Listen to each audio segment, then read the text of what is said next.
প্রিয় বন্ধুরা, আবারও চলে আসলাম করতোয়া নদীর তীরে। দেখুন, এখানে মরিচ শুকানো হচ্ছে। এই সেই নদী, প্রচণ্ড রোদে খা খা করছে আজকের যে রোদটা।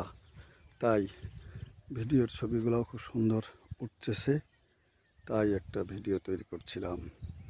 আপনারা হয়তো ভালো লাগলে দেখবেন, না হলে তো করার কিছু নাই।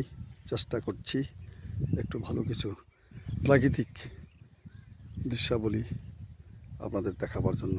দেখুন, এই দেখুন মরিচ। এই মরিচের মূল্য এখন 4,500 থেকে 5,000 টাকা। গত কয়েক বছর পূর্বে এর মূল্য ছিল 13 থেকে 14,000 টাকা মন। এই হলো আমাদের দেশের অর্থনীতির অবস্থা খুব খারাপ। আকাশটা খুব সুন্দর পরিষ্কার, মেঘগুলা দেখা যাচ্ছে, রোদ খা খা করছে। এই রোদে এখন কিন্তু 4টা 15 বাজে, তারপরেও রোদের তীব্রতা কমছে না। আসলে জ্যৈষ্ঠ মাসের তো, তাই এই মাসে আসলে রোদ। দেখুন, এপাশে নদী, উপরে বালির চরে এই দেখুন মরিচগুলো শুকানো হচ্ছে। কৃষকদের সেই মরিচ বিক্রি করে তারা সংসার পরিচালনা করে থাকে, কিন্তু সেই মরিচের মূল্য নাই।